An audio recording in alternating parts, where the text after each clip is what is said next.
Up.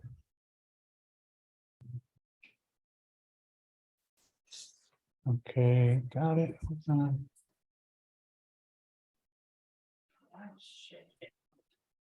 So we good? Yeah. Bit of an echo here. There's an echo. You turn your volume down slightly. Okay, I'm turning it down, Yes. turning it down. It'll- How are we doing here? Is that less of an echo? Everybody hear it? Yes. Okay, sounds like we kind of got rid of the echo thing there. All right, hello everyone, and I wasn't expecting to be the first to lead off here, but let's have a go of it. This is actually my first shot at this type of a endeavor, but so here we go. Do you want to get your screen share going? What's that? Your screen share? You want to get your screen share going? How do I do that now? So you want to stop your video? Oh, okay. Screen, stop the video. Excuse me, everyone. On a learning thing here, stop video, screen share, right? Yes. Select the image. Okay. Share. And There you are. how do I make it full screen there? It's full screen here. You want to get Oh, maybe I have it. It looks full screen on my phone. standard view. I don't know if that matters, but it looks full screen for me. Do I hit Zoom again? I think we're good. Now we got it.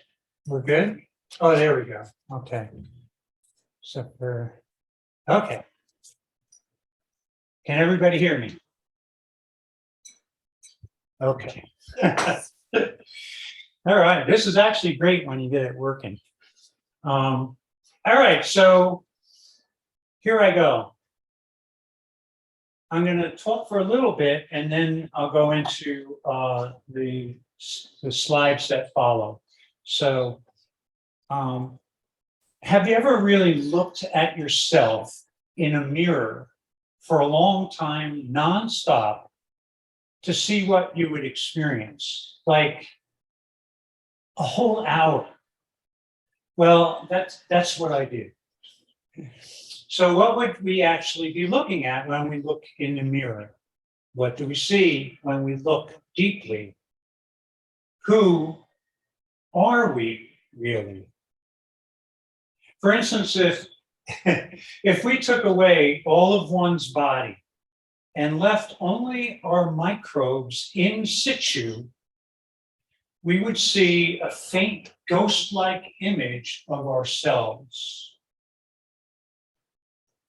Looking through our nearest telescope through the area of the sky the size of a dime, we have been able to see 36 billion light years away from Earth, deep into the cosmos. And we are seeing hundreds of millions of galaxies through just that keyhole. However short-lived, we too buzz like that in our own little puff of human experience. The monotype prints that you're about to see were made during a single 24-hour nonstop printmaking session in the hopes of expressing some of what I experienced during my 1 hour long observation mirror, looking into the mirror experience. I experienced that each individual person is never the same person twice. From day to day, we change, and from year to year we change, and so on, from conception to grave and beyond. Even within the passing seconds, we change. We change with every thought and emotion that flashes across our face and body. In fact, every cell in our body is replaced numerous times during our lifetime. I saw this truth mirrored by my own likeness. I discovered that we are more like a swirling smoke loosely held in space. There's also a dynamic, energetic tension in the interface of substance and spirit.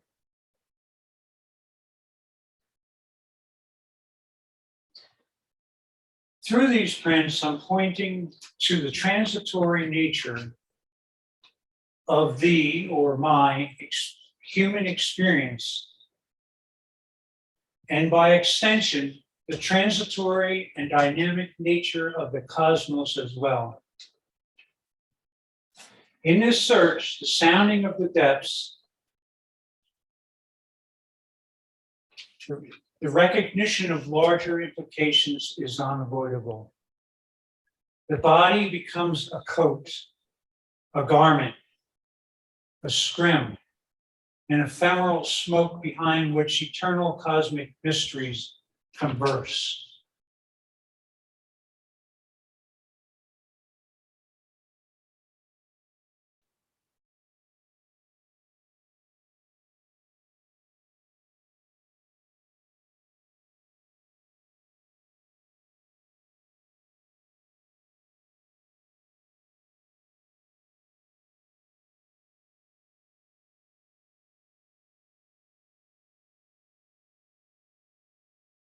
How did this experience change my perspective?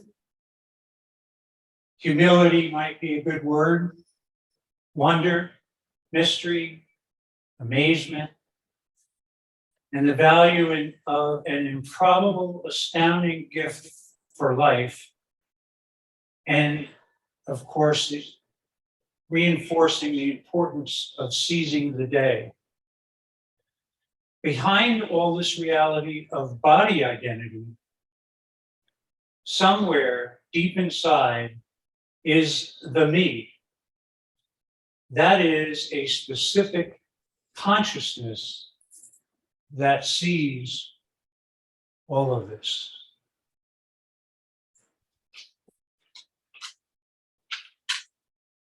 So there you go, folks, something to think about. Wow. And that all from spending, and I do encourage, if you get the chance to spend maybe an hour in front of a mirror and see what happens, what your experience is. So with that, I will hand the mic and the rest of the evening over to whoever follows. Okay. So you want to stop screeching. Okay, what am I doing now? Okay, you want to escape full screen. Okay, stop share. and Okay, Mute your mic okay. and start your video. So it's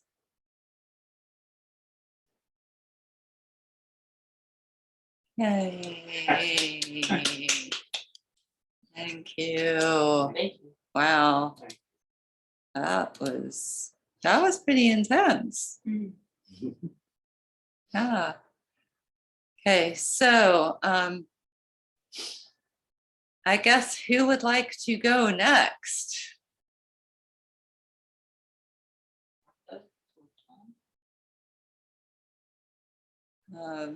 Does one of our remote people, Martha or Tom, would you like to go next?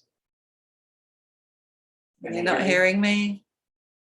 No, I'm not muted. No, I hear you. Yeah. I mean, Yeah, making he you said think- yes. Okay. I'm I hear happy you. to, but I'm just Okay, maneuvering so around. I here. need to plug I just this wanted to in say, so that we Roger, can. those were really beautiful hear. drawings. absolutely. Yeah, and Wonderful really, to see. yeah. So I'm happy to go next, but if someone else prefers to, that's absolutely fine. So Hey, hang on, Tom. We're getting you. I'm not in a we're getting hurry. you connected. okay. Okay, now we can hear you. All right. Hello. Yes, wonderful. Thanks so much. This is such a wonderful time. I've not had a chance to participate in one of these before either. So let me do my Slight tech adjust my switch to a camera. Here I'm using, and there we go. And now move over to my other software. Okay, so I'm looking at a monitor there and a monitor here. So, ima PechaKucha shemasu. Ah, There's interesting questions about that word too, but anyway. really?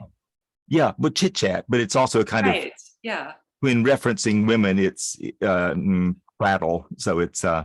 Oh, I see. So there's kind of like a cross-referencing kind of slang thing as well I think so. there. Ah, Anyway, which actually isn't part of my presentation, but anyway, good. So let's see if I can get this to work, but I think it will. There you go. So what I'm describing in this text-heavy 9 minutes is an iterative process. It's much more of a spiral than a straight line. And in the process of preparing this using this Prezi presentation software, I was initially really frustrated. It kept throwing me back to the home screen you saw a moment ago. But then I realized that actually it's reflective of this back and forth process of dreaming, aging, instances of change, and the impact of change. So I've decided to embrace this this bug as a feature instead. I also acknowledge that my own journey and this particular story unfolds in the context of middle-class economic privilege, which in our racist dominant culture maps to whiteness.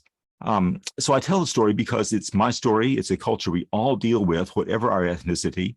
And I do this as one who seeks to be an ally for all who create a just and compassionate world where diverse cultures and peoples find welcome. So with deepest gratitude, I acknowledge Afrofuturism as a major source of inspiration and liberation. In March 2020, COVID arrives at my university campus in California. At that time, I'm a member of the California State University East Bay Library faculty. I'm their specialist for performing and visual arts. And at my age, 66 at that point, I'm among the first to be sent home to work from my campus faculty. So ironically, our union contract specifies essentially that library faculty are to work on campus, not like those other real faculty, right? And so we're not to work remotely. The library colleagues and I have long dreamed of having the freedom that our colleagues in other departments have. I'm happy to say that one impact of this change is better working conditions and greater equity for my colleagues there.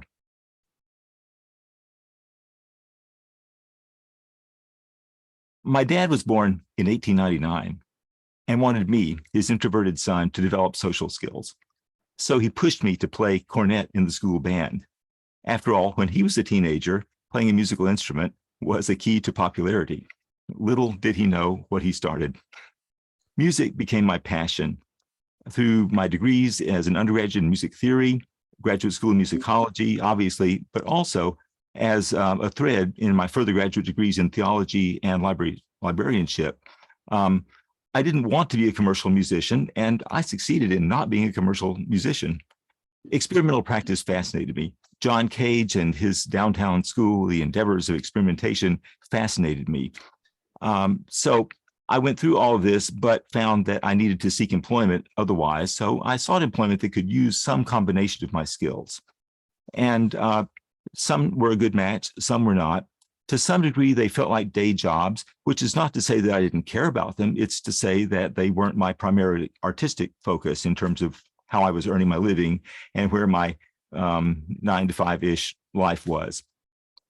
So I did all the music work that I could in these years. And among other many blessings, I found my mentor in composer-performer Pauline Oliveros and her deep listening practice. In my work with Smithsonian Libraries and African American Studies, as also the agency librarian for the National Endowment for the Arts, back when they actually had an agency library, I learned a lot. I hope and think I contributed to some degree, and I certainly maintained the middle-class income. In the year 2000, however, opportunities and difficulties collided. I was quite unhappy with the constraints of my 9 to 5:30 civil service life and with other aspects of my life in Washington, D.C. I'd met Nancy Beckman a couple of years earlier, and she lived in the San Francisco area. I knew there was something there to explore. And I was offered a short-term residency at the Center for Contemporary Music at Mills College in Oakland, California, here in the Bay Area. So the question became, leave secure government employment to venture into this unknown? People thought I was crazy, but I felt absolutely compelled to follow this path for reinvention of myself. Now, from my grad school days, all through my time in federal service, I knew that I also felt called to teach. Whatever it was, I wanted to teach. And in 2001, having departed my life on the East Coast, I found myself landing in Berkeley, California.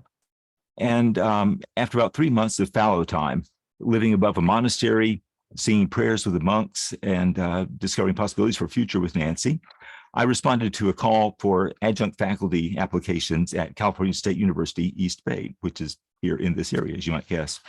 I began part-time work there in September 2001, a monumental month of change in our culture, and later began full-time tenure-track employment, earning tenure in 2009. In part of that process, at one point, I was teaching a course called Information Literacy, specifically focused for our music majors. This was a required course for first-year students.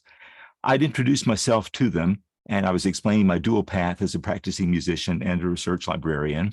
And I thought I was telling a success story. I was a musician doing other things that I, for the most part, really enjoyed and had reasonable financial security. That's not always a combination we find in the arts. From the front row, there was a young woman, a first-year student, a vocal performance major, who was listening intently, and her face was just showing more and more concern each as my story unfolded. So finally, at the end of my remarks, I said, "Do you have any questions or comments?" And she raised her hand and said, "So what happened?" And I realized that she was asking about my dreams. For lots of good reasons, as well as various insecurities, I continued my double life, and so to speak. I mean, I don't think I was being disingenuous, but it was definitely two streams of work and focus, and spent 20 years in that faculty role. And throughout that, I remembered the quote, "Nothing lights a fire like a dream deferred." Now, this is a transformation of a line in Langston Hughes' poem, Harlem. And I knew it from Bernice Johnson Reagan, one of the civil rights activists and the leader of Sweet Honey in the Rock, who would sing it as part of Charles Mann's setting of Hughes' poem, Dream Variations, as well as Harlem. It blends the two poems. So let's see, more clicks to do. So when the pandemic hit, I found myself living, as many of us did, in a peculiar existence of social isolation, online work, and spiritual practice alongside my contemplatively similarly minded spouse, Nancy.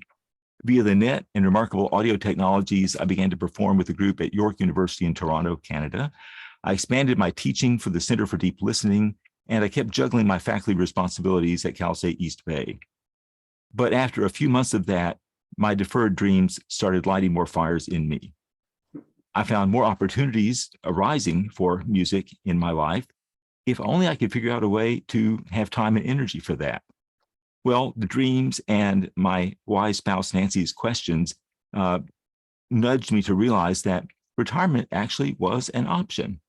So in August 2021, I did take retirement, but as both someone who embraced change and was fearful of the economic consequences, I stayed on for a half year part-time, or for a full year part-time rather. I discovered relatively soon, dreams don't really let go of you, right? That wasn't enough of a change. I needed more liberation. After 20 years on that campus full-time with students and colleagues that I respected and loved, that was where my attention and focus went. When I finished my half-time work, I didn't sit down and start writing, music. So I couldn't defer those further. I retired fully in May of 2022. So here's a provocative quote for you all from a provocative source. "I've always known that my father was right about the social connections that we experience in the practice of art making. There are significant social and political ramifications as well. So in 2001, new to the Bay Area, I found kindred musical spirits, and we organized an ensemble called the Cornelius Cardew Choir." Cardew. Yes, exactly. So Cardew was a wonderful British composer and activist. a brilliant voice in experimental music in the early to mid 60s. And he experienced what I, partly from my theology studies, recognize as a wholesale religious conversion to Marxism. But it was to a very fundamentalist strain of Maoism, anti-revisionist, no room for what he would see as bourgeois avant-garde practice. So in the course of that, he disavowed his earlier experimental practice. His life is a rather cautionary tale in terms of an instance and impact of change. Still, his early scores are so compelling, and his work in developing a community focused on art making led us to name the ensemble after him. But to paraphrase Cardew, there is no art which is removed from social practice. We human beings form and exist within communities of practice, and those communities form and shape society as a whole. It's appropriate that who you know matters, and it is our responsibility to help form each other and help us know each other and be known by each other. At a concert a few months ago, another composer, a friend and I, ran into Charles Amerkanian, who's the founder of a festival called Other Minds that's been going for about 30 years here in the Bay Area. Out of the blue, Charles invited us both to send him music to consider for release on the Other Minds label. So an impact of my decision to fully retire was actually having time to play in the studio and create new work and revise some older pieces. So I'm still rather astonished to say that in spring 2023, Other Minds Records will release a CD, that seems so archaic, but also streaming access of these electronic works. An album of my own pieces is a realization of a long-held dream. So I hope that my story of deferred dreams, powering change, resonates with each of you in support of your creation of the world in which you wish to flourish, and that these instances of change can be used for positive impact. I want this real work that we're all engaged in to build a world, build a world in which all people can live with authenticity. So please do remember to vote on Tuesday, if not before. And thank you very much for listening. Hey. Thank you, Tom. And it's kind of nice to catch up with you and what's been going on with you. There are a few details that could be, but I didn't know some of those recent occurrences that have been happening. So yeah, it's wonderful. Thanks. It's wonderful. Yay. So, let's see, Martha, do you want to go next? Because we've got the speaker on here. Thank you, Tom. That was a great presentation. Okay, and I love how you had a screen and your face all in it. Yeah, that was kind of nifty. And actually, it's interesting. I think I don't know. There's an overlap with my presentation, but I wonder how we're going to do this. I hope that what you do is you put the video on full screen here from your end, and I'm going to get off of the screen. I have something that's actually very choreographed with the video playing. So once you start playing the video, I got to start my presentation and stay on track. It kind of goes with the topic. And thank you so much for the invitation to be a part of this. I love the topic and I love being here with all of you. Okay, but before, one more thing. One more thing is the volume should be completely down. And then how are we gonna know? How am I gonna know when you hit play? Because I'm gonna hit play over here too, 1 second, on my screen. And I also, is my face distracting? I think I'm gonna take my face off right now. You can still hear me, correct? You can still hear me right now, right? Yes. Okay. Let me get mine ready. Do you want to do a well. 3, 2, 1 hit play kind of deal? Yeah, we could do that. Let's so, just, Robyn's just doing something. Thank you, Robyn, for Hang on. She did something she didn't mean to do. Now she's back again. So 1, 2, 3 would be good, or if I see, yeah, 1, 2, 3. We'll, and then we'll do, okay, we'll do a countdown once we've got. Oh, actually, you know what? What? I'll be able to see the video playing here on the screen. You So I can? don't have to worry about my video here. Okay, all I right. can see it, so it'll be good. I can just Excellent. follow that. But we can do the 1, 2, 3 because the other one would be easier for me. Thank you.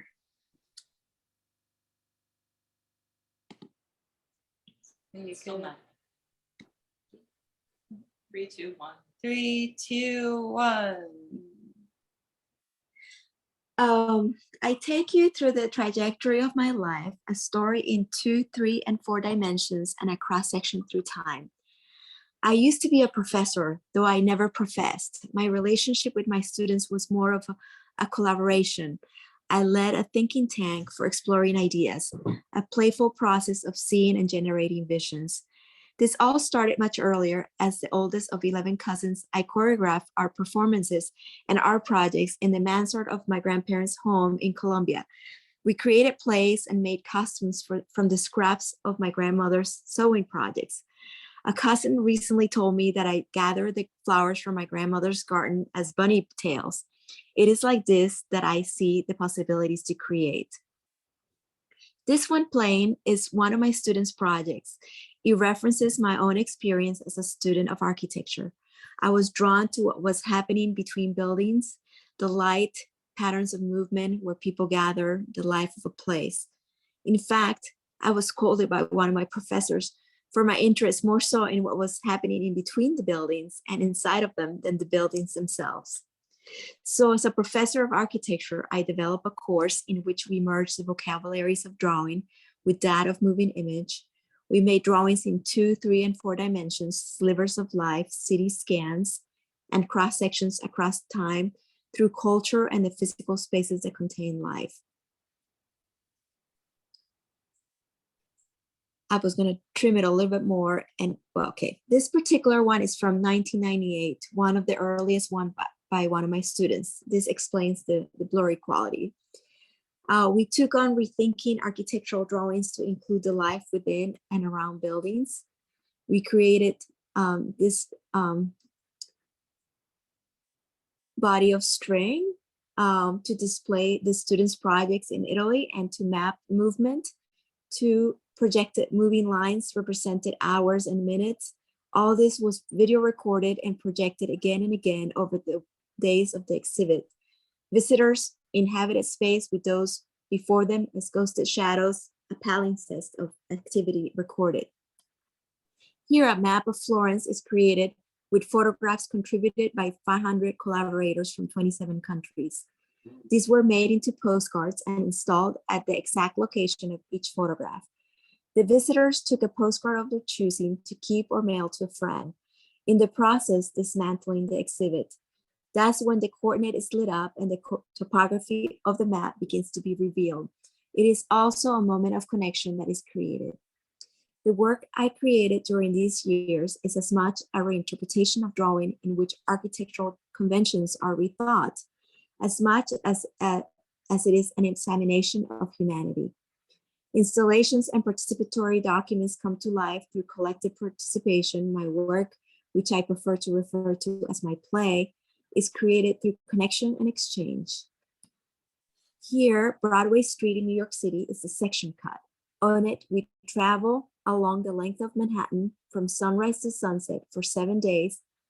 A continuous zoom was collected. It was then presented to the city in an open moving container, traveling the same trajectory also over 7 days. Along this line, we sample the city, experiencing how it has transformed over time, following its development along this ubiquitous original thoroughfare of the island. On the day in which the neighborhood's furniture is discarded in Barcelona, we collected it and brought it into the neighborhood's plaza. The passerby joined us too, furnishing it with sofas, rug, painting, ironing table, TV. Boundaries dissolved. Everyone stayed, students, homeless people, tourists, and we all hung out together into the night playing music and games. Numerous bicycles of the BC transportation system in Barcelona were equipped with audio, video recorders, and GPS devices as extensions of the human body in movement. They became drawing apparatuses blending the realism and sensuality of the experience with the detailed discovery of the physiology of the cyclist as related to the geography and place it occupies. The idea was to have an online living document of anonymous yet detailed information of the life of a city, and as an open source document for scientists and artists to analyze and interpret. As spaces, performances, experiments, and community projects, in playful ways, these documents address, highlight, subvert issues that need transforming. The process by which they emerge is a celebration of life. One day at a motel with my husband at the time and my daughter, I caught a news story of a man who was lost. He had been a professor, a chef, and a few other things. He had amnesia and didn't know who he was. In admiration, I thought, I want to be like him. I want to, in this life of mine, live different lives.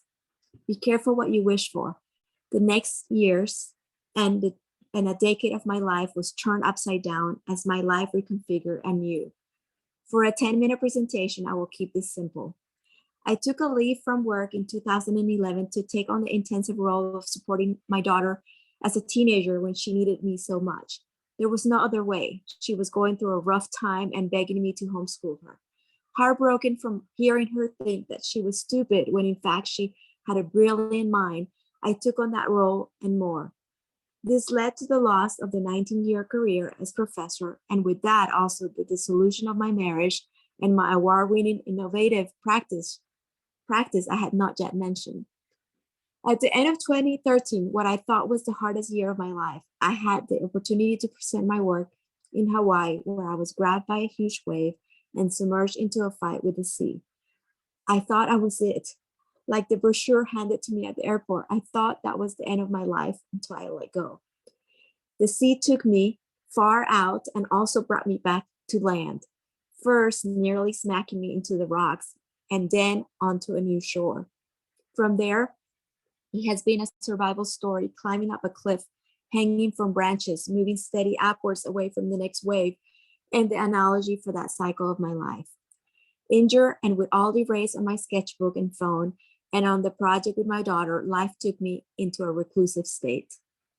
My work shifted to what could be accomplished at the spur of the moment, alone and with the simplest of materials in the crevices of life at my disposal, anywhere and everywhere, capturing moving shadows on a pink campus. Making and inhabiting my own drawing, a translation from a literary self-portrait in which I refer to myself as a web.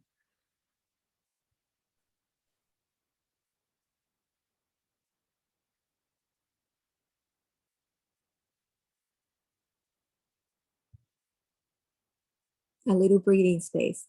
I also started making handheld pieces that would hang on walls. I made them by extending lines from my photographs onto the glass surface of the frame. I waited for the light to move across my desk to establish their location in the expansion of space that took place. I worked with light, and if not, I created light, analogous to what was happening in my life. Light as symbolic to life. During quarantine, it felt like the world had joined me in seclusion, and I wanted to tell everyone, it's okay. From the balcony of my home during quarantine, I noticed the flickering shadows on the asphalt below. With them, I developed a series of documents, the planometric view, drawings that are also installations and performances, transforming the materiality of the street as vehicles for connection. I then invited Sheila V., that is Claire Elizabeth Barrett, the founder of CCC, and a friend to join me in play. We gathered materials from the construction site across the street to add to the composition. This also brought the passerby who joined in the process. Within the home, I was working on the vertical version of these drawings, but also the private version, the reclusive one, collaborating with light, water, and steam within the intimate space of my shower. The process reminded me of a dream my daughter had shared with me as a kid. Upon waking, she said, "Mom, I dreamt that I lived in a drawing. It's like inhabiting the handheld pieces I showed earlier. I am in between the wall and the glass, and also across from from it as a reflection. I played with speed as speeds references scales, different speeds reveal different things. The fall into the sea, as challenging as it was, taught me not only that anything is possible. If I survive that, I can figure out anything. It also shifted me into a new shore and a different state of mind. I had to learn how to walk again. I had cut up feet, pain in my ribs, and a concussion. The shift often felt like a loss, but it also was the new canvas for the representation of my life. The trajectory continued, and as different as things are, the line is continuous.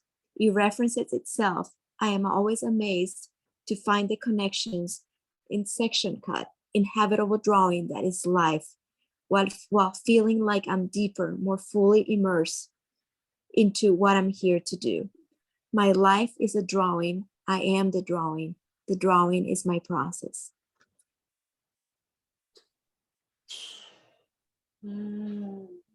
I almost cried. Wow. Thank you. Thank you, Martha. That's intense. Thank you. Yeah. I've been I've been putting it together, and today when I presented it, I got emotional there in one part right there. Anyway. Well, it just Yeah. intensifies everything. I mean, this kind of presentation format intensifies everything into one really condensed moment. So it's gonna condense all the emotional content also. Yeah. And, So, yeah. and I had a kind of a rough weekend week with like something getting thrown at me at the last minute. So I wrapped it up to send it to test it and see if it would work. And when I did that, my phone was full. So then I didn't have time to kind of clean up some of the edits that I was going to do. But I was intrigued that it ended up being 10 minutes and 12 seconds because if I had, I would have made it be 10:10 because that was an organization, the name of an organization that I started around that time when everything fell apart. And it was that hinge, that moment, that shift of that moment of change. And it has to do with the exponential potential of an idea.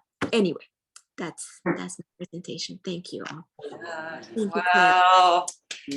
Thank you. Thank you. Just back to gallery view again. Woo! So, oh look, Robyn's got little clapping hands on hers. It's cool. Bobby, would you like to use the stand up there, or do you It's want up to to you. stay? It's up to you, whatever's most comfortable for Right. you. What you have to do is just- Yeah. And then Roger, you can chill. Yeah. We'll see how. Yeah. Chair. So,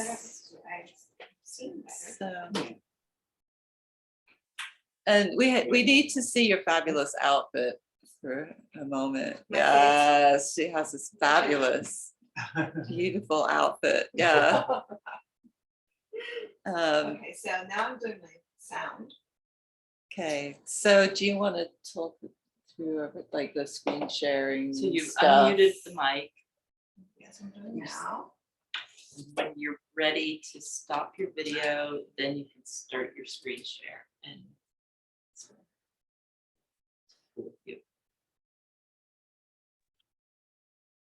Okay, I'm unmuted. Hi, everybody. Oh, oh, you need to. Sarah oh, needs that's what I need to do. I need to take this off. And I'm going to do screen share now, right? Or do I do my video first? You want to Screen stop screen share. screen share.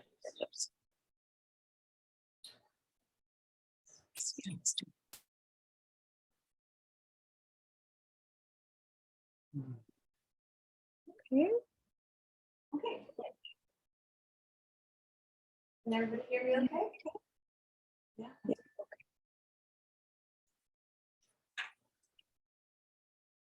Okay, so what I'm about to show you is a time in my life And these are the art pieces that came in that time. So my father passed away in 2007, November, around Thanksgiving time. And when he died, he passed on to me his empathy. And he was a high level empath. And we didn't really know. Well, I didn't really know. I mean, I kind of knew, but when you get the gift, you don't really know. And it's like, so basically, I became a high level empath. And that means that I can feel everybody's stuff. I didn't really integrate it until I went to Paris. And so here I am in Paris, inside, because I was too scared to go outside and feel everybody's stuff. And not only that, my back went out and I actually could not move or get up for a week. And so sometimes they say that when a parent dies, you physically feel it. And so here I am in Paris. I can't move. And I'm mushy. I'm a mushy monster. And so I call myself a mushy monster because that's all I was just big, sensitive ball of mush. And I was just feeling it for the first time. When my father died, I'm the oldest, so I had to kind of take care of responsibilities. And so this was the first time I actually was able to feel what was going on with me and what was going on with the world. And it was huge. And I had to begin to integrate it. And I also felt super awkward because I was taught French from a Belgian lady, and she taught me French from like the 1950s. So when I went there, I was saying, "Où est le Val de Sang?" And they said, "What?" And so I was a mess. So I started doing yoga, and I do yoga every day, and I start pushing through with my body, pushing through pain so that I could experience the city of light and love while I was there. And at first I was doing slow yoga to kind of push through. And eventually Spirit said, "Now you've got to actually get up and walk and go for a walk." And so I get out and walk down the street. And the back starts to loosen up and feel better. This is my dad, this baby. And so I get up and I walk down the street. And then I said, I'm going to really push through because I really want to see the city. And so I start to run. And it was painful at first. And push through. And my back completely opened up. And I said, wow, this is the first time that I've ever pushed through any type of pain. I've ever embraced it and pushed through it and saw it through. So then I start accepting everything, accepting the pain, accepting the mushiness, accepting the sensitivity, accepting the fact that I was super vulnerable and was speaking French from the 50s and had to start from scratch and teach myself while I was there and just be this new raw person that I had to get to know, and also get to know how to manage myself in this new world of sensitivity, and how to have compassion first for myself, and then this new deep connection that I had to my father that I never experienced before. So imagine having a connection to someone who's after they passed. Because my father was an alcoholic. Well, he would never call himself an alcoholic. He said, I just like to drink. And when he stopped drinking, it was cold turkey. He didn't get through it. So, but I never knew him. I knew him as a non-alcoholic, or whatever you would call it, for about 7 years before he passed. And thank goodness I had the time to spend some time at home with him before he passed. And got to know him like that. But this part of him, he would have never told me how he felt other people and stuff like this. Like when I go to a bar and somebody is drinking, I can feel them. It's like this, whoa, it's intense. But how it works out for me now is that I've been on a shaman and I'm a healer. So that's also my art. And to step into this opens up all of these other sensitivities, all of these other ways of healing.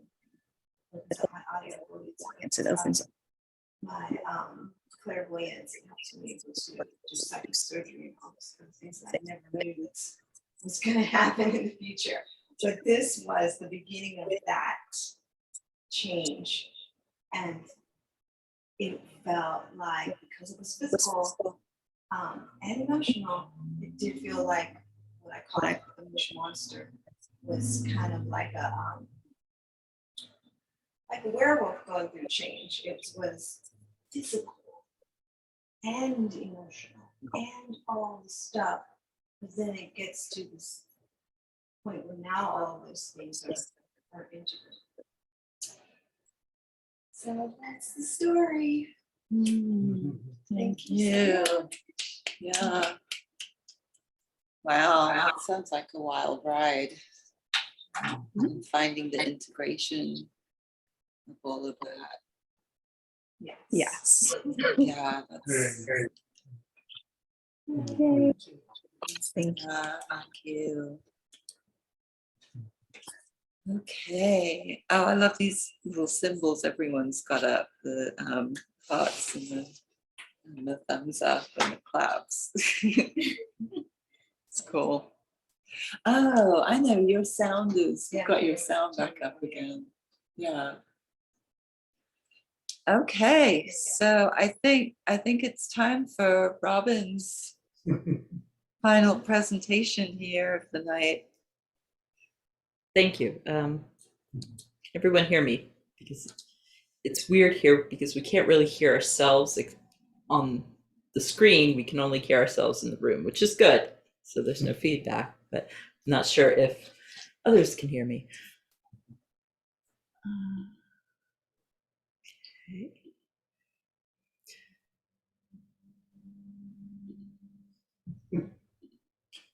Wow, I'm seeing 2 windows at the same time here.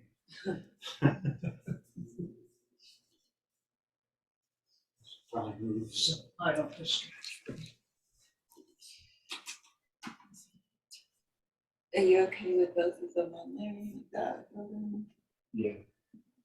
Good. No, yes.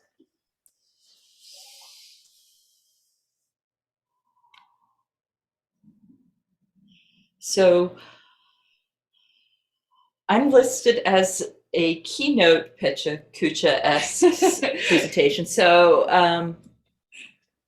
the idea of 20 slides, 20 seconds a slide is sort of what I'm based this on. It may go a little longer, but I have kept to 20 slides. And I've given this little chit chat a title: "The Good Frame Enhances the Artwork." You might recognize this photo. Although it was not intended as an artwork, by titling it, I have reframed what it is and perhaps our perception of it.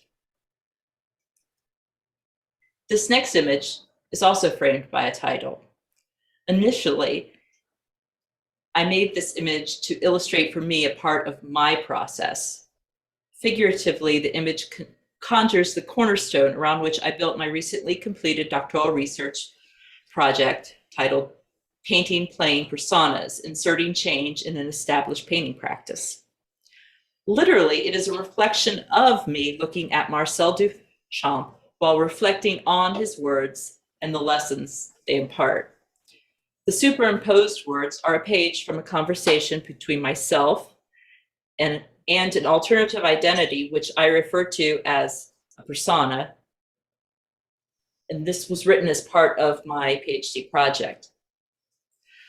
Looking at the dusty screen visible in the photo led me to the next image.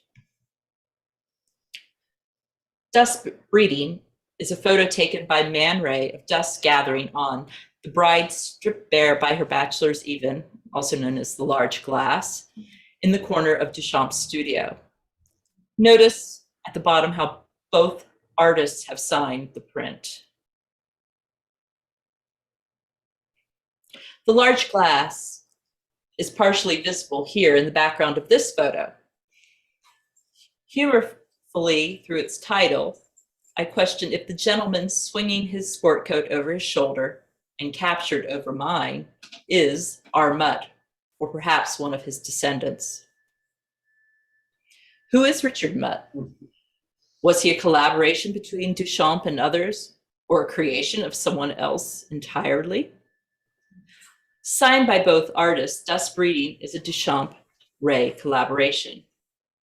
However, these photographs, taken but not signed by Man Ray, are not, except for her hands.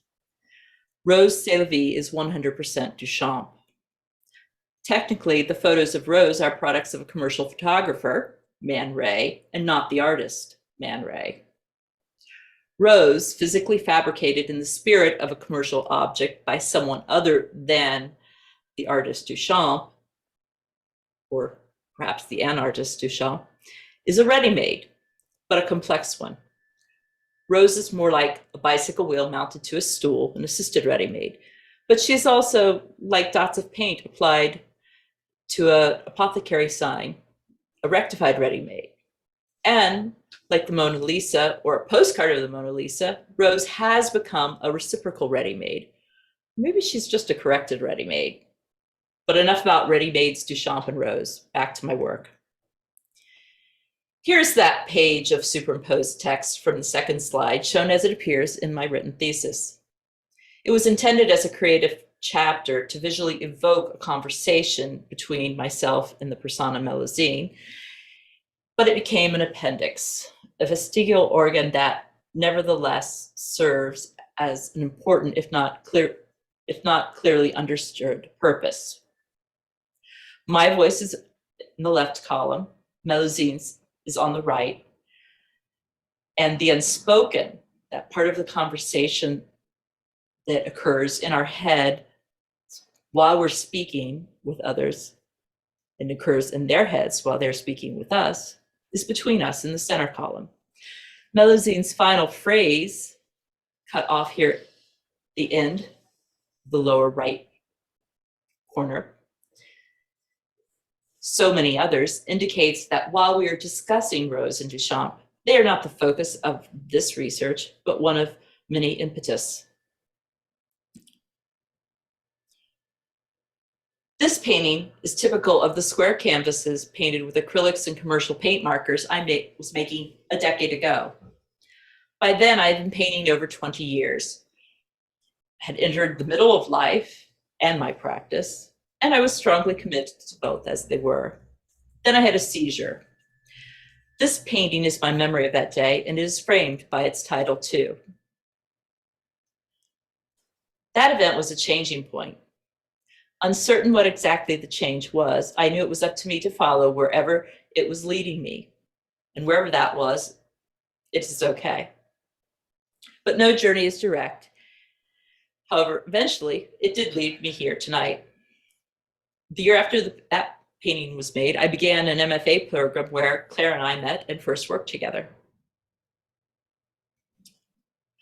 The next three slides show 5 of 100 pages of an unbound journal I created in the first semester of my MFA studies. Working with them and what I discovered about myself and my practice while making them, they generated subsequent artworks that culminated in my master's thesis, which was titled Self-Portrayal.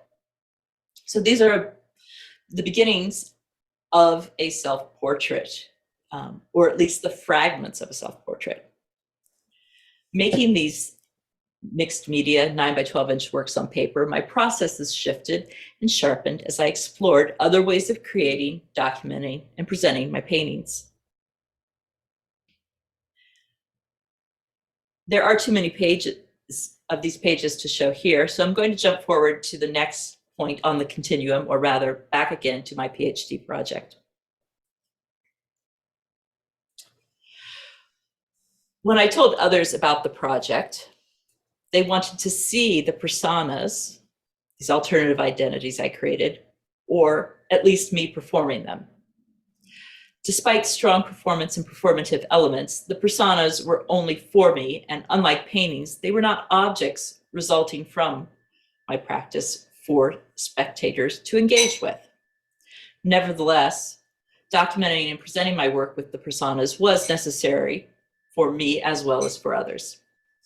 Here are some cropped stills from videos I made of me embodying two of the personas. The top left, Fransley Walsh. Next to him, the hands of Petra Nim. They were both painting. Melusine, the third persona, was a non-painter. And because of that, she was more difficult to picture because she existed only in words. I did take one photograph in which I tried to be Melusine, and I ended up with this cropped bit showing only eyes. My project structure was simple, consisting of 3 stages and 3 rules. And although the PhD is completed, I'm still in the 3rd stage. So here on the right, we see 3 stages, and I'm still at the resume painting post-personas and assess their impact. And that's going to last as long as I continue to paint, because what I did then will continue to influence what I do after. The part of stage 3, which transpired before completing, I'm going to refer to as 3.1 now. In the period sense, 3.2. The rules of my project remain a part of my process to this day, with the word personas now replaced by paintings or practice. Ultimately, I realized that this doctoral project was a mechanism for reframing how I approach what I do. And now I'm here in Asheville at the CCC to consider the changes it brought to my practice and how I might once more reframe it inclusive of them. The next 2 slides are of paintings from stage 3.1, meaning they are part of the PhD. Here are 3 26 by 40 inch mixed media oil paintings on paper from an untitled series. Redirecting my use of narrative from individual paintings to the personas led to my paintings becoming more non-objective and in series rather than one-off paintings that tell a story through abstracted images. These 3 paintings are also from stage 3.1. They're an untitled series, but they're scaled down. They're a mere 5 by 7 inch mixed media paintings, and they're mounted on 16-ply ragboard, whereas the previous paintings are just thin sheets of paper. The work shown in the next 5 slides are from series also created during the first stage 3.1, using the same structures and rules, but they're more loosely and somewhat outside the doctoral project. And they can be viewed in galleries on my website. For instance, this first painting is related to those previous 6 paintings in terms of materials and process, but it's on a 36-inch square canvas, the type of support I was using a decade earlier. It's from a series titled Residuals and only uses black and white oil paints in alkyd medium. Often I paint on top of older artworks or scraps of paper. To a Mouse is a series inspired by Robert Burns's poem, which was on my mind during the early days of the pandemic when I made these paintings. It consisted of mixed media on pre-used 12 by 18 inches paper. I'm not averse to working from observation, and foreshadowing my most recent paintings, which I'll show at the end, and we'll be working with this week here, is this small plein air watercolor from the series Serotinal Pond.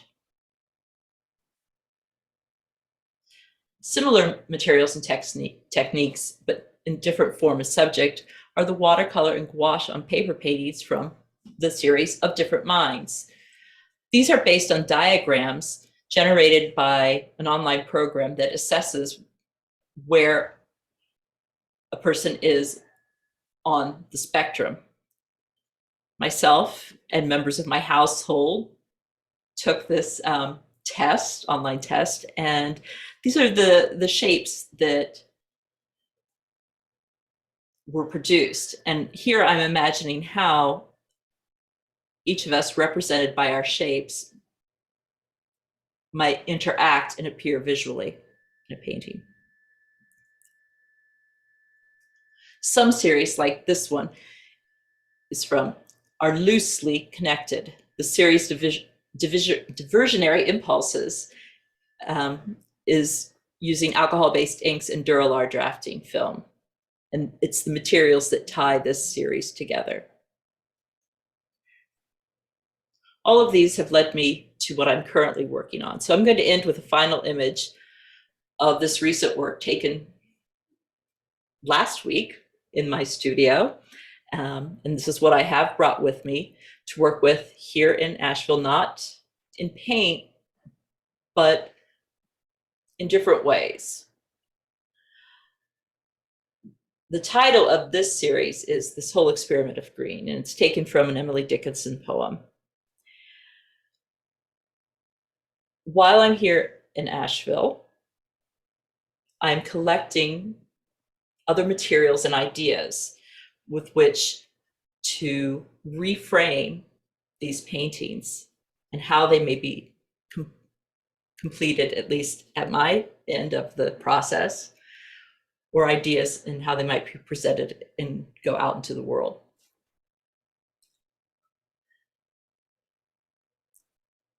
Some of the materials and ideas I brought with me tonight, and others I'm collecting while I'm here at the CCC. And a great part of that is through the encounters I'm making with each of you. And I really want to thank everyone for presenting how they've encountered change and reframed it, and what the impact that has had on their lives and their practices. So thank you for being here this evening. And thank you, Claire, for the week here in Asheville.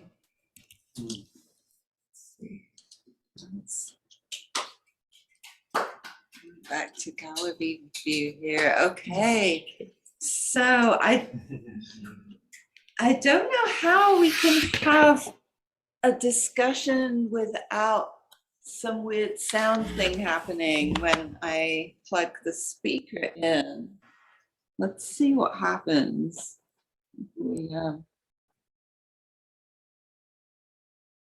Okay. So if everyone unmutes, let's just see if we can speak without some like cacophony going on. Let's try it and see what happens. Okay, we're unmuting. It's mostly working, I think. Create a whole new piece. Oh, Sure, it's great kinda sound cool. Mhm. If one person's speaking at a time, it's probably okay. It's not too bad. There's no I didn't turn mine on. okay, there's some echo, but there's not any like What, have you turned your heels on? I love the echo. Hello, hello, hello. See, part of this is the opportunity, not only for us to try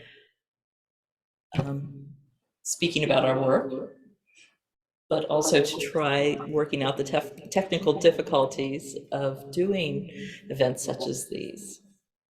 It went very smoothly. I'm very impressed. Mhm. Yeah. Remarkably so. It was pretty cool, yeah. And everybody did something different technologically. Yeah. That's rare. Oh. Yeah. From my experience, presentations tend to start to look the same. So this was a great opportunity. I'm sitting right next to the speaker. It's like really going here, but we can figure it all out. Maybe maybe what I'll do is I'll plug it in when somebody remote is talking, and I'll unplug it when someone in here is talking. Try. Try that. Is there, Which it is makes there it hard to physical- just go back and forth easily, but I think you have to like raise your hand. yeah. So do you, is there a way that you want to just kind of structure the conversation a little bit, Robyn? Well, I think because we're a small enough group, even though we are spread out at quite a great distance, we should just start, and whoever has something to say, and then go from there. Okay. Is there anything in particular that you want to address in terms of, you know, the subject matter? No, No, I'm really commenting on each other's. I'm just really curious to hear what others have to say. So anyone who has something that they want to speak up about their presentation that they might want to add to it, or a connection they found with something that someone else has presented, or a question. Okay. Let's just do that. Okay, cool. So, All right, so say wave if you want to say something, and that way I can plug you back in if I need to.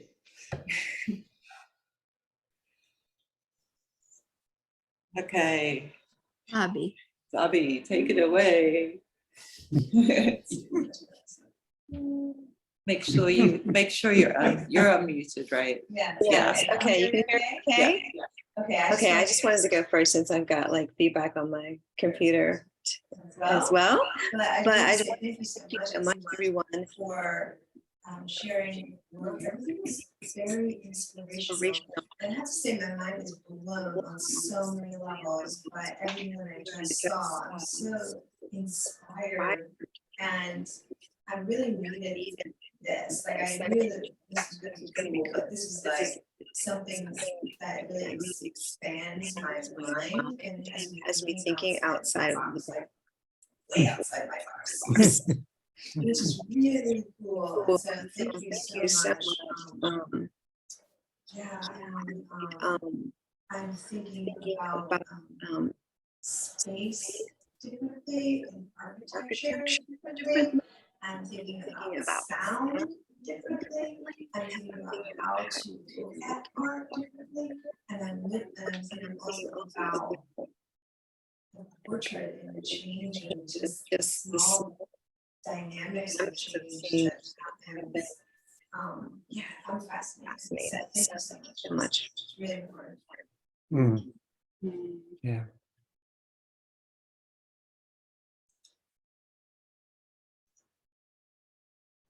So I'd just like to say, one of the things I was really listening for were commonalities, because first of all, I didn't know what any of us were going to present other than myself. And so I was really listening for what each of you had to say drove this idea of reframing and change. And one of, or a few of the commonalities I found were taking a risk, going into a very uncomfortable place. Sometimes that was forced. I mean, it was forced on all of us during the pandemic, and how we each responded to that has come through a little bit, but also the unexpected instances of life, be it death, be it illness, just being sudden change that we're just not anticipated for. When we're in a comfortable place where we're not necessarily forced to take a risk, and then suddenly it's up to us to risk everything because we have no choice. Or maybe we do, we just thought we didn't. And then what that means. So those are really the common denominators I have heard in listening to each of you present tonight. So I don't know if anyone else noticed those. Well, one of the, Okay, hang on, let me Am I plug audible? in. okay. All right. Well, so one of yes, absolutely. And I was delighted and engaged to notice in all of our presentations, the inner to outer, the external to internal, and dialogues that were happening for all of us, the various, I guess I almost say permeability, but also just paying attention to that, which is not a surprise that all of us who would respond to this invitation would have that in common, but it was a real, I felt likewise, Bobby, that was a real support and real encouragement. Yeah. Thank you. Hey, Martha. When Robyn, when you were just talking about those commonalities, you reminded me of an exhibition that I was asked to curate an exhibition in, I don't know when was that, 2015, I think. And I was trying to remember the name because it was something about, that I just looked it up. It was called Impromptu and How a Second Can Change the Outcome. And it had to do with that process I had just gone through. But that is pretty amazing idea, right? I mean, the trajectory of everything that we do, I mean, to me, as I mentioned, well, I don't know if I mentioned this. Yeah, I did mention this, but it's like, I love process. I love seeing buildings under construction. I love them much more than like the final building. And then I like make this analogy to life, like life is in a process. It's constantly, and every instant changes it, right? And gives it that direction. Is constantly being remade. So I love those, how we started with those images of Roger, of the face, and and they were just so, the gesture of those drawings, just so beautiful, the face, and it's so, I've always been interested in, and I've done this, like I'm doing it right now every morning, I'm not exact, but every morning I take the same photo out of the window of my apartment. It just started, it's just one project, but I've done many projects like this that all take a different character, but that's the one I'm doing right now. And when my daughter was a baby, I was photographing her every day. I haven't gone, she's 24 now. I haven't gone back to look at those pictures and put them together to see that transformation. But I love what you did with the drawings, and they're just really beautiful. And they also kind of like mask, right? And then Robyn, I love how you layered yourself within the reflection of history of somebody's reflection, right? And that process. And now I'm thinking in my project, the one of well, several of them, but the one of the string, where people are inhabiting the same space at different times. And Bobby, I had a really difficult time hearing yours. Like, I don't know why, but like the audio was hard for me. So, but I got a sense of it, but it was hard. It was hard for me to hear. Anyway, those were a few of the things that more than anything, it's like, yeah, this thing about process and time, and it's so perceptual too. Yes. It's just like time is just, yeah. So I love the topic anyway. It's just so perceptual, and he has so many different qualities. I guess I'll say one more thing. There's a book I really love by Alan Lightman. It's called Einstein's Dreams. It's a whole bunch of different little vignettes about time. And anyway, I just wanted to put that one out there. I don't know who has read it, but I love that little book with this idea of change and time. Yeah. So Robyn was talking about a book that she had been reading. That, do you want to just mention it Well, briefly? Because it sounds really appropriate. Yes, it did. Point to mention. I mean, really from the start with Roger's presentation and the idea that we're constantly changing. And the book is, I'm just looking up the title. It's by a neuroscientist who's at Emory University, Gregory Behrens, and it is titled The Self-Delusion, or the Delusion of the Self. The premise is that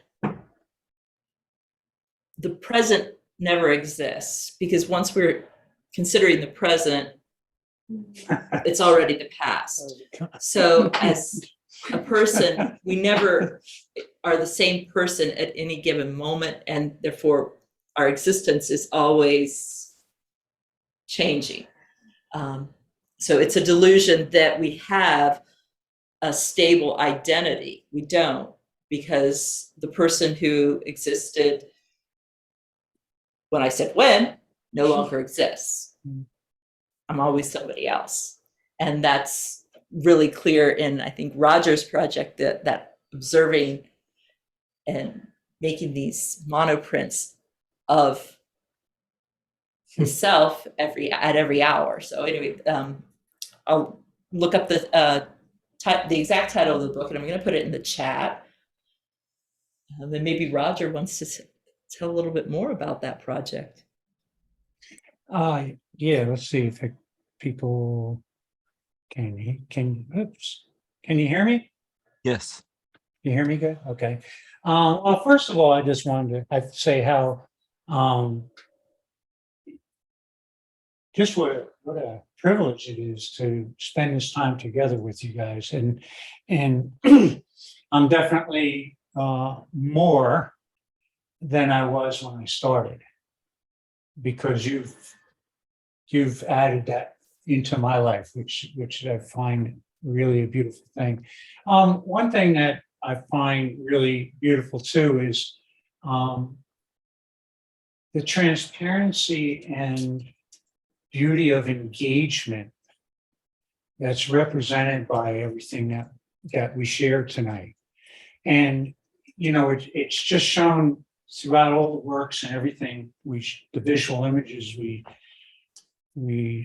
shared with each other and everything, and that engagement, even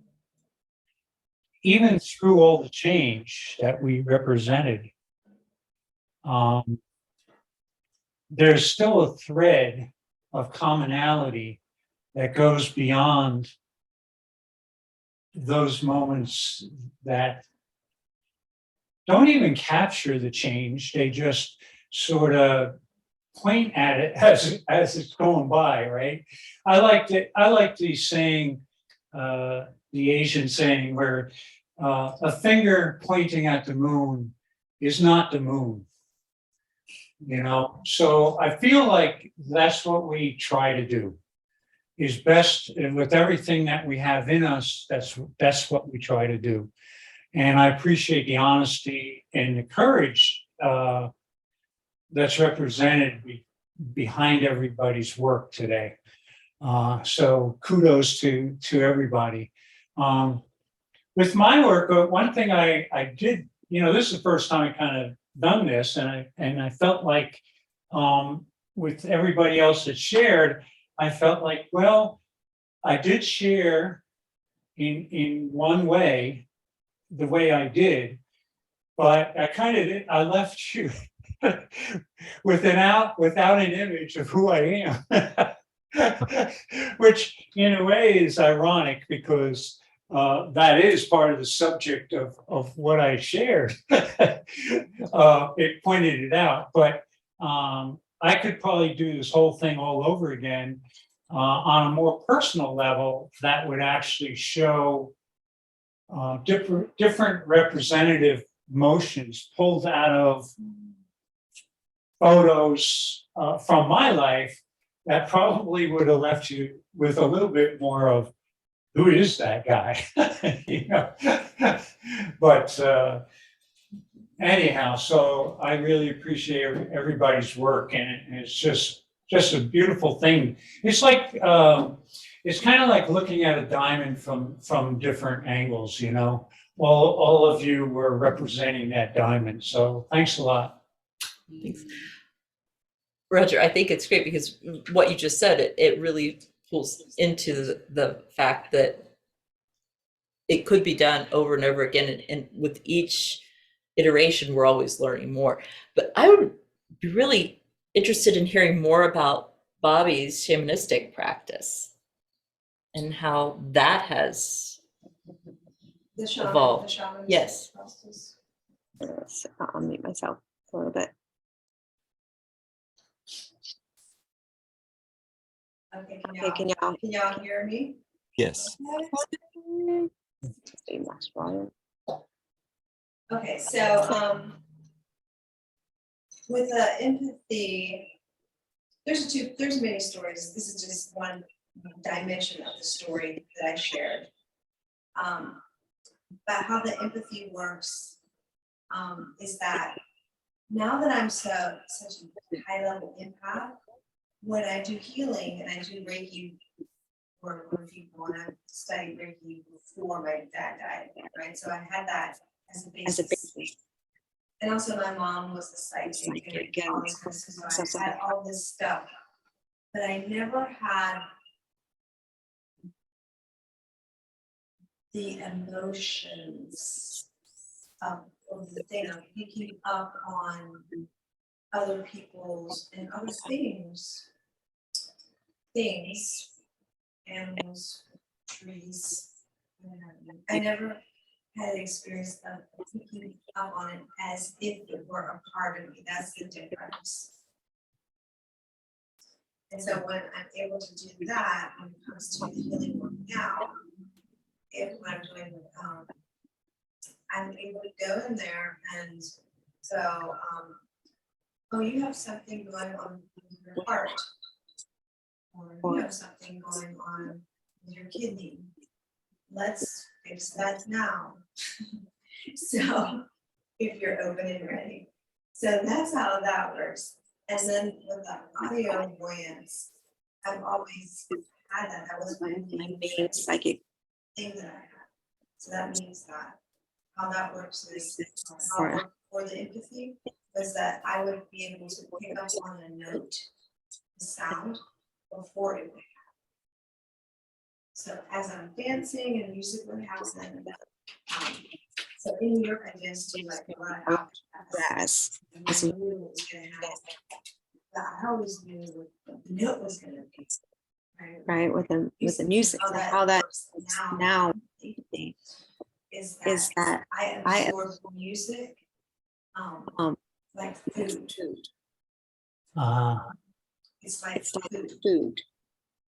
It either nourishes me or it completely rearranges my cellular system. But then the flip side is that I can amplify sound. And I'm a DJ, so I amplify sound through my heart. Through moving my body. So my whole entire body is an amplifier. That's how that works. That's the flip side of the kids. And so I had to learn how to integrate that, figure out what the gift was. I'm learning how to manage what's going on outside of the absorbing other people's stuff. So absorb other people's stuff, then discern what was mine, what was yours. Then let your stuff go, and then create my own stuff and amplify my own stuff. So it's an ongoing. And shamanically, it means that sometimes I'm looking at the shadow. So I'm looking at, it started off looking at other people's shadows first. So looking at other people's monsters first, going, oh my God. And then me having to decide leadership, how I wanted to deal with that. And that's also very multidimensional as well. So I hope that makes sense to you. But it's multidimensional, it's hard to articulate. Yeah, that sounds like there's a lot of processing that goes on, like a constant amount of processing of what you're receiving and internalizing Yeah, Yeah, and processing reflecting. and and it's like doing math, actually.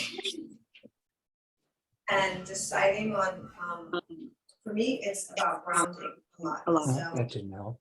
it's about what is practical. There's so many different multidimensional things that are aspects that are out there. And the shaman takes leadership of all the worlds and integrates them, right? And all the different aspects of the worlds. It goes, okay, I want you, bring that down to the tribe. bring that to earth. earth. So that's kind of what I do. I think when she used before, it was everything's Well, I want to pick up, you said it was, you mentioned shadows and working in the shadows and how it seems finding a connection with Martha's drawing, and you're not giving structure and order, which often we do through drawing. It's like we're figuring that out. So it seems almost to me as if it's a type of drawing process that it's just speaking as a visual artist, that your practice is drawing and ordering that, and that's what's become of it. So through the shadows. So I found that connection very interesting. I'm just gonna really really tell you your dream. This is very shaman. If I tell you your dream, because this is astral, taking you to the astral, stuff. So what happens to me in To me, the dream it's is that I go to the doctor, and the doctor tells me to sit down and draw, and I draw a picture, and the doctor looks at the drawing and gives me a diagnosis.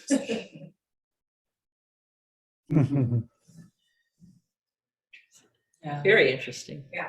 That's you're reminding me of that dream. And so now we're taking everything that you just said and putting it back into the astral. You see what I'm saying? So That's the fundamental. Martha, let's plug you in. I'm so intrigued, but I have a really hard time hearing Bobby. But I I've heard the shadow, and you're very much like a shadow with the light behind you, and also I'm like hanging on to a few things. You spoke about being an empath, like feeling everything, so I have a sense a little bit of what it is that you're talking about. I'm sorry that so I don't know why your audio doesn't come through to me so well. But I was thinking about a couple things from that little bit that I captured. I don't know how, maybe I didn't capture it auditorily. I captured it some other way. There are like kind of like within that story that I told, there's really like two there was a shift. There was a moment of change where, well, before that change, I did, my work was like very choreographed, like, and it's funny, I always use the word choreograph. Now you understand maybe more what I mean with that. Because I practice architecture like a choreographer. But the projects were kind of very structured, and they were very planned out.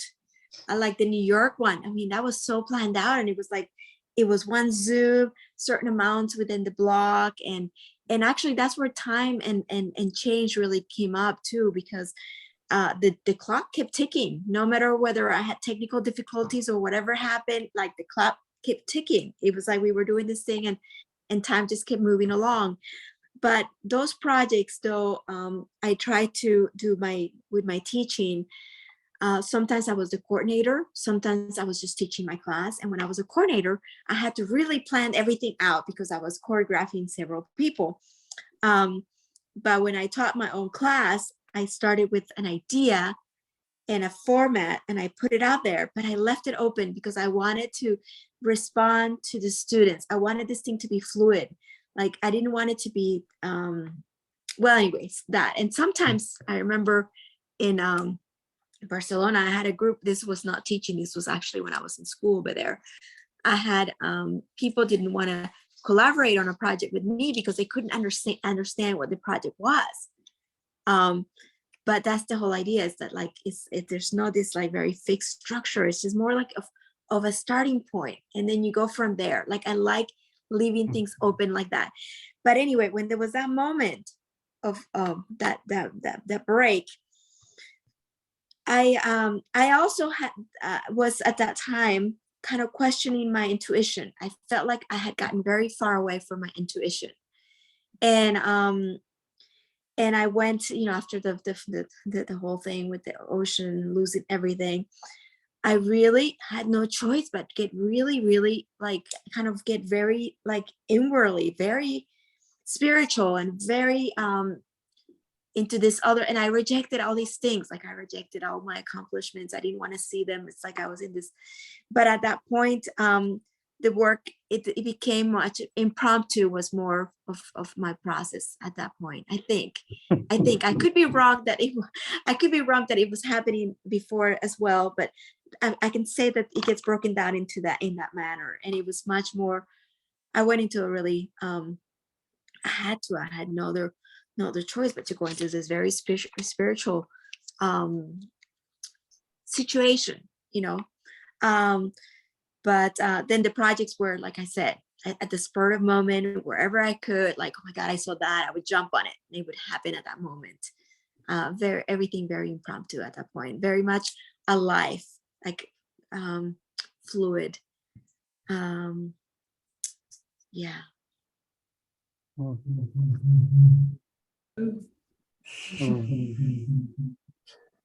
You've got these lovely echoes happening over here. So I'm gonna unplug this.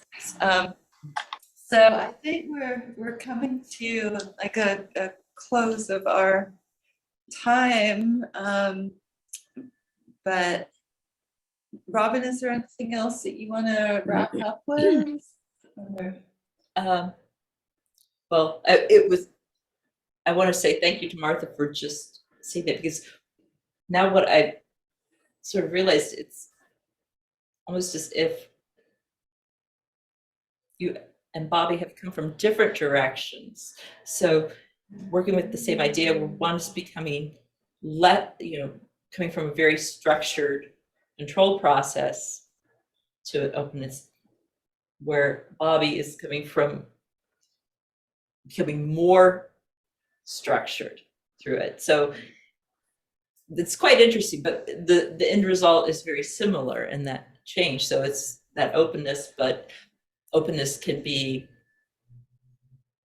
as we think, quite disordered, or it can also be quite rigid. And it's finding that balance in ourselves for what we're doing that it seems to be another common thread in what I'm hearing tonight. So again, I want to thank you for taking up the invitation Yeah. to be a part of this, because it does Yeah. give me a lot to think about, and it's one thing I really like hearing about other artists' work. And again, it's not always, we don't always have a lot of opportunities to do things like this. At least I don't, and especially people that are completely unknown to me. So now I know a lot more about each of you, which then I will take with me. And yeah. So the Say something? Could I say something? my I'm kind of sorry. takeaway before closing is this Oh. idea of that none of us is the same person from one moment to the next because of change, because of time changing and passing. And so I feel like in that context, that can bring the idea of compassion and forgiveness, because we can forgive the person that we were a second ago and continue on. We can forgive the person that somebody else was a second ago and release them from that and not hold on to it. And I think there's so much compassion in really understanding that idea of change in each moment. It allows us to release things that need to be released and to decide to continue with the things that we want to continue with. So it really brings that, that kind of freedom, which is a gift, the gift of change. So yeah. But okay, well, we're going to go ahead and close, and love you all. Thank you And so Great much. group of people. Martha's saying something. three cheers for CCC. Thank Yeah. you. Yes, Yeah. indeed. Hooray. I love this group of people.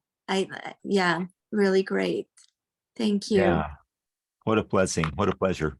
Thank you. Thank you, Claire. Look forward to more. Okay, let's all just yell at once with our Up to speakers. me again. Woo! Woo!